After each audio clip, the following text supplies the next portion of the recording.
Hello, hello, everyone. I'm Dr. Wright. And I'm Dr. Hanlon. And we want to welcome you to Dental Soundbites. This is an ADA podcast where dentists address solutions to challenges in both life and work. From the American Dental Association, this is Dental Soundbites, created for dentists by dentists. Ready? Let's dive right into real talk on dentistry's daily wins and sticky situations. So to all of our listeners out there, sometimes things do not go as planned. We all know that. But these things present great opportunities for us to learn, for us to grow, for us to get some experience in the process. So today, we're going to be talking about some sticky situations that happen during practice, maybe during dental school, all throughout the field of dentistry. And we're going to give you some solutions to the things that got us through some of those situations. For our conversation today, please welcome Dr. Kirthi Tata. Welcome to the show. Hi, thanks for having me. Is it true that you inspired a lot of the episodes that we're putting together for Dental Soundbites? So I'm really excited about this episode because, we all have those days that we finish them and go in our office and are like, what the heck just happened? Or did that just happen? And, dentistry is always one of those things. It's like you think, oh, is it just me? And then you talk to people and realize, nope, it happens to everyone. So I figured it would be a good topic, a good episode to have just to hear some of the crazy and kooky things that have occurred to all of us and have us feel a little bit more, not alone and that everyone has these experiences. Yeah, absolutely. So tell us a little bit about your background and how you ended up getting here. So I went to dental school at the University of Missouri, Kansas City, graduated in 2017, went to Oklahoma for a year for a GPR residency, and then I moved back to St. Louis, and I've been here ever since. That's awesome. Announcing the new... Wait, this calls for a drum roll. Perfect. Announcing the newly reimagined ADA member app. Designed for dentists by dentists. It puts ADA membership in the palm of your hands. With features like a personalized news feed, member chat groups, personal document storage, even episode exclusives from Dental Soundbites, the new ADA podcast. Tap into all the possibilities by searching for ADA member app in your app store. I think we have some big, sticky situations coming up there, Dr. Wright. Yeah. Why don't you go ahead and start sharing your story with the audience? This is actually an embarrassing moment that I had in dental school, but it's something that I feel would benefit all of our listeners. When I was in dental school, you start off, we all chat with upperclassmen. And so there was always certain professors that people would be like, okay, you got to make sure that you're on top of your game because this professor tries to get you and things like that. And so for me, there was one particular question on a certain quiz that I thought that I should have gotten right. So I was like, no, I'm going to totally dispute this. I totally want to speak to the professor, see where I went wrong and if I can get that 1 point back. So I booked an appointment, made an office hours with the particular professor, and it kind of went okay. But then I spoke to another professor afterwards, and I started explaining how I'm like, I know that this professor is out to get me. And I literally made a complete fool of myself in that moment because the professor wasn't out to get me. They were just trying to explain that there was a part that I actually missed. Mm-hmm. I learned this from the words of the second professor that I discussed the whole situation with. The professor kind of just centered me and was like, listen, she was like, Arnell, it is too early for this. You just got started. Your whole entire career is not going to fall apart based off of this one quiz. She taught me how to learn to just kind of go back to the drawing board, understand that you can't nail every single thing, even though we try. And it's awesome that I made that attempt. Yeah. But the main thing is to realize that it was too early in the game, I guess, of dental school to be disputing just one point. And so that's my sticky situation from a dental student's perspective. And I got through that. Not that I stopped trying in dental school to, excel and overachieve and be amazing at every little thing, but I stopped looking at it as like, this professor is trying to do this thing to me, because they all wanted me to succeed. And so here I am. And that's just a sticky situation for a dental student. And I hope that someone listening can relate to it. So I think a lot about emotional intelligence, right? And I think about how when you're young and you're a first year dental student, how much you grow between first year and fourth year. Absolutely. So when you reflect back, Mm-hmm. was that moment it sounds as if it was a huge learning moment for you. It was. It was. Yeah. I learned a few things. Number one, not to just listen to what every single thing that everybody says, and then not to just, act on it. Just on a whim. Like, I was just so like in the moment. I just wanted that 1 point back. I just wanted to, win that thing and say, no. I just kind of want to go to bat for what I believed in, which is good. And I still encourage people to, go after what they believe in. But I do believe there's a way in which things should happen, and a way in which you should approach certain things. And I totally just went about it the wrong way. And now when I even, I'm 5 years out, whenever I connect with that former professor, when I returned back to the university, we kind of chuckle a little bit, and it's kind of like this little unspoken thing that we both know. It's like, you were just kind of fighting about some little point. But I really did learn just not to be, just easily influenced, really to even put in more work, and understand questions. There's so many things that I feel like I can get out of that particular scenario. So funny enough, my class, fourth year, you give out these awards. I got voted most likely to need a Xanax in the middle of clinic. And I think of that and I look back and, it's funny because looking back, I'm 5 years out as well. What the worries we had as first years and the worries you had as fourth years. And now they're so different. Just wait like 2 years and your battles that you have are so different. And I look back and I chuckle at the fact that I was voted that, because, that 1 point my first year would have drove me crazy. But now, what drives me crazy is when insurance needs like a third narrative of why I need to, replace a front tooth the same day I extract it. It's such different battles that we have. And right. You said, Dr. Hanlon, the emotional maturity and growth it's interesting. Mm-hmm. I find that even working with students today, that the worry hat goes on immediately, right? Instant. And I don't know if you guys have experienced this, but I see escalation and I see the meltdowns occurring right in front of my eyes. And I think to myself, oh my gosh, you're getting so upset and so worried about such a mundane thing today. But in their world, it's huge. 100%. Right? It was huge. Yeah, it was huge for me. Huge. Right. Yeah, and so it was you huge. can't discount that experience. You have to understand that at that moment in time, they are there and they're experiencing this, and they do not know how to manage it. They really don't. Mm-hmm. It's crazy. I always said, no matter what kind of person you are, no matter what your practice philosophy, your study philosophy is, my class was 109 big. So we're literally together with 108 other type A people, right? that this is what we've done to all the way up into getting into dental school. Every point, every little thing, it's what we've been critiqued on. So you take all those people, you put them together, you're the best of the best. And now you're, competing, not even competing, but you just see other people around you and you're like, well, why didn't I get that point? Or why did their practical pass and not mine? But I did have a conversation with a student yesterday, and I said to her, stop worrying about this stupid stuff. I said, whether you graduate number one in your class or last in your class, if you graduate, they still call you doctor. So, start concentrating more on the bigger things and not concentrating so much on the little.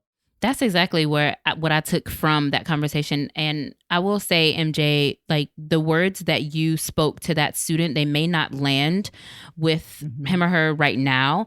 But now when I reflect on that situation, I feel like that faculty member actually helped me a lot to not get so rattled. And another thing that she helped me with was to not feeling like I had something to prove, because I felt like, okay, just with my background, trying to get into dental school, going through all of the rigors and all of these ropes and things like that, I felt like I had something to prove, not only to myself, but also to everybody else who was in the class with me, who may have also known my story. So it kind of made me do a little bit of a deeper dive and to reflect on myself and to see what was I trying to prove and why was I trying to do that. And it actually centered me, and I feel like it really helped me grow like almost instantly in that moment. Not that I let every little thing go as far as my grades went at that time, but I feel like it made me stop and remember that I didn't have anything to prove because I was in the class with those individuals. And look at you today. Yeah.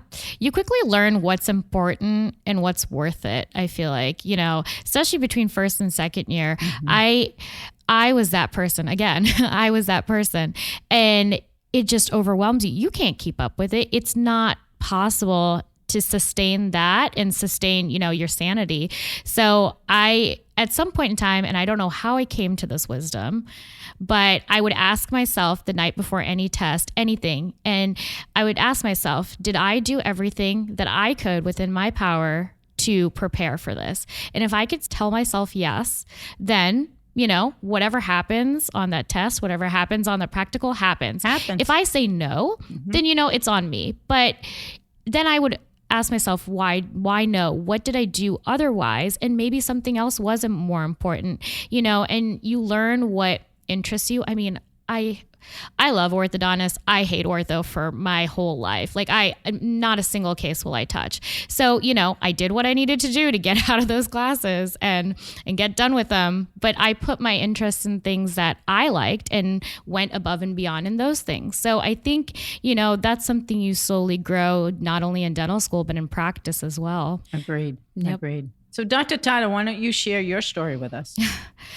All right. So I have a weird schedule. I work 7 to 7, 3 days in a row. So Monday through Wednesday, 7 to 7, work straight through.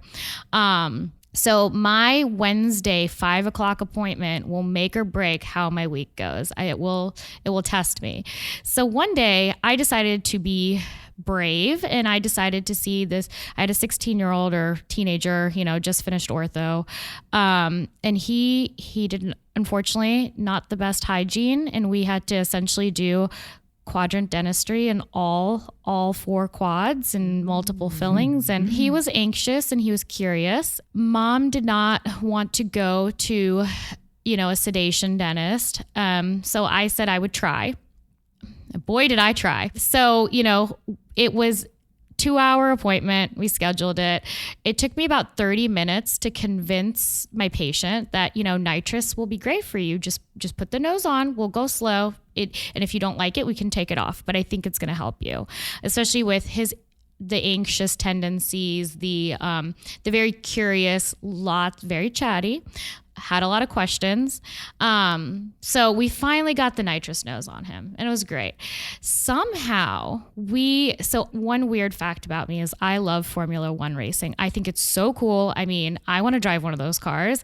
How can my dentistry skills transfer over to Formula One? I don't know, but when I figure it out, that'll be great. Somehow we came up on that topic, and he also mentioned that he liked Formula One racing. So with this nitrous nose, the nitrous finally went on for the last hour and a half of the appointment. Again, 5 o'clock, now 5:30 on a Wednesday after I've already worked 2 12-hour days. I had to be the commentator for an hour and a half. And we pretended that my patient was a Formula One race driver, and you could see the foot, press on the pedal and everything. But anytime I would stop commenting and talking this scenario out, immediately panic settled. So for an hour and a half, I pulled every brain cell I had together and somehow magically made it through this appointment as a commentator. And at the end of it, we cheered. I cheered because I was done. He cheered it was done. I'd be cheering My for you assistant too. cheered that we were all done. It was happy. The only thing missing was like the champagne spray bottle. I would have really appreciated that. I remember we were done. I walked into my office and I just put my head on my desk. And I think someone came in to ask me a question. And I just put my hand up and I was like, no words, no words, no energy. And I think my front desk just laughed at me when I left. And I just like had my head down, like my face was drained of energy. I think I just like rode home in silence because I didn't want to hear anything. I didn't want to talk. I remember my mom called me and I just texted her, not today. And I mean, it's funny what we do to try to get patients comfortable. And I don't even know how the situation happened or how that creativity came together, but it did. And, the patient ended up being great. For all the, rest of the appointments from then on out, nitrous went on right away and they became, a lot shorter. But that first appointment. How many years out were you at that time?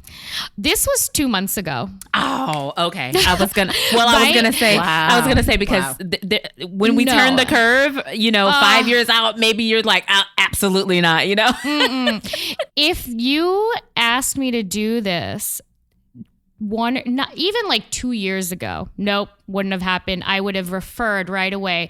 But, especially I think since we have to deal with like insurance and reimbursement and all of the fun joy that we get, we were trying to work with patients because we want to keep them. And, especially this is a whole family and great family. And I want to keep them as patients.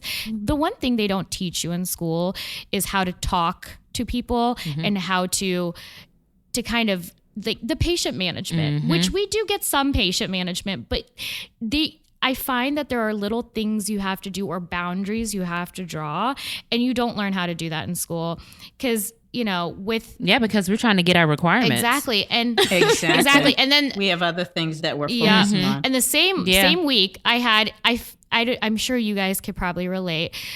Children can be fine. Their parents sometimes it's the parents, and drawing the line of when, and I think that's something that honestly I probably learned in the past few months because I've been seeing I need to talk to the front desk about my schedule. I don't know why I'm seeing so many teenagers, but I think that's what another skill I picked up over the last few months was how to tell a parent, I think it's best you sit in the front room. Oh yeah. I mean, it got to the point I had, and it wasn't just one parent, it was a few standing so close to my assistant that she can't even move her elbow. And I mean, there's a chair in the corner, but nope. And, sometimes the kids do great. The way our operatories are set up, we have a TV on the ceiling and TV in front of them. Nice. They put on whatever they put on and they're zoned out. But it is the parents sometimes. And I think, again, these skills, I feel like, maybe 5 years is the mark where you start learning little tricks and tips. And, someone told me something that stuck with me, and I heard it the other day too. And it's, if it hasn't happened to you yet, you haven't been practicing long enough. You haven't been doing it long enough. Exactly. Yep. Within reason. And that is something that I found myself saying. And I think it's such an important thing because once it happens to you, you like realize, maybe hindsight, you realize all the things you could have done better. And then you start using them in the future. And I think, again, that's something that just comes with time. And that's why I really pushed for this episode, because early on in my career, there was so much that I'm like, is it just me? No, it's everyone. We just don't like to talk about it. Exactly. And that's the big thing. On the next Dental Soundbites. Recording live at SmileCon 2022 in Houston, we explore the value of organized dentistry, why membership matters, and how you can help shape the future of our profession. Dr. Tata, I am so happy that you had such insight and vision for this episode, because I think we all agree that we could do version number 2 of this because of so many great, impactful hints that we can give to our audience. Thank you. Yeah. Thank you for having me. You know, when you get enough dentists together and they start talking about all the crazy things that have happened, we can definitely provide a lot of wisdom. Oh, yeah. Dr. Tata, I'm super excited to have met you. And I think it's safe to say I made a friend tonight. So do not be surprised Definitely. if we stay in contact. No, I would love that. That's awesome. So if you like what you heard tonight, everyone, please subscribe to the podcast wherever you're listening so you can get our latest episode. And we also want you to rate us, write a review, come back for more, because this is just the tip of the iceberg. Thank you for joining us. Dental Soundbites is an American Dental Association podcast. You can also find this show, resources, and more on the ADA member app and online at ada.org/podcast.